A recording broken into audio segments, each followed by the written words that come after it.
And the amazing thing about these things, did I tell you guys, they're only $110. These lower fairings did not come with instructions, but it was pretty obvious that the first step was going to be to remove the speaker grills.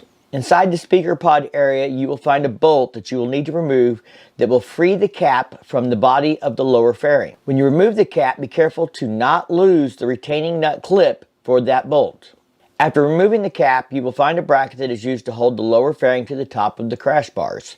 You will need to remove that bracket and position the lower fairing on the crash bar, then reinstall the bracket.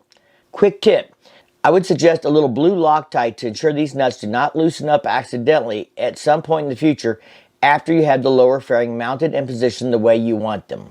After positioning the lower fairing on the crash guard, I tighten the bracket up finger tight to hold it in place before putting the lower mount on the fairing. The lower bracket was a little tougher to position, but not terrible. I chose to put the bolt head to the outside and the threads of the bolts to the inside to help protect them from weather, road grime, and debris. But there's no reason it can't be mounted either way, and I've seen it done with the bolt thread sticking down to the outside on other installations. Next, make sure you have the retaining nut clip inserted into the cap and position it over the crash bar and reinstall the bolt to the retaining clip in the cap from the speaker pod opening. Be careful to not over tighten this, as the retaining nut clip is only secured to the plastic fairing. If you over tighten it, you will crack or break the plastic. This model is vented, so that allows you to get more airflow when it's hot, or you can close the vent to get additional protection from the colder rain when needed.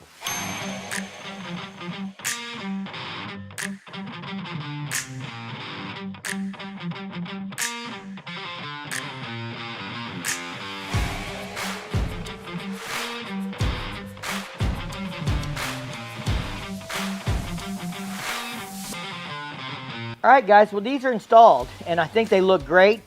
I haven't got any speakers in them yet. That's coming down the road. That'll be another video. But I got big plans for that. But a big shout out to TCMT Moto. I'll be testing these out. The vents seem like they slide open and close pretty easily. Not that I'll be changing them a lot, especially while I'm going down the road. But if I need to, I can. Anyway, they look great. I think they're going to work great. I'm really excited about them. I'm going to ride them for a few weeks before I finish this video and let you know what I think after a couple of weeks on them.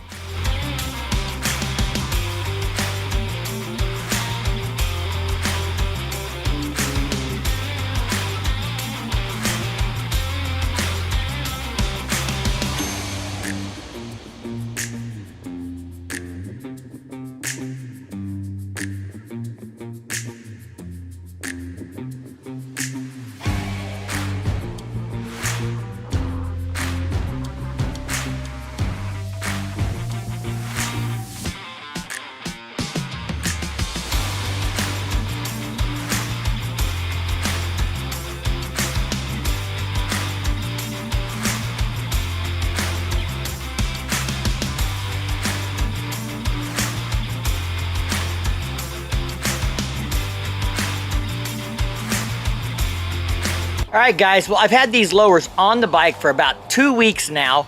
I've put over 1,000 miles on them. Gotta adjust my glasses here. We just got done cleaning the bikes and stuff, but I have had no problems. Nothing's worked loose. Everything has stayed tight.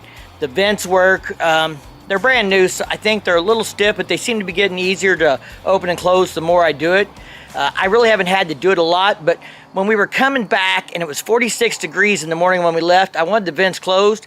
By the time it got up to 80, I wanted them open, and I could definitely tell a difference. So having those vents works, that helps. Allows you to stay warm when you need to, cool off when you want to.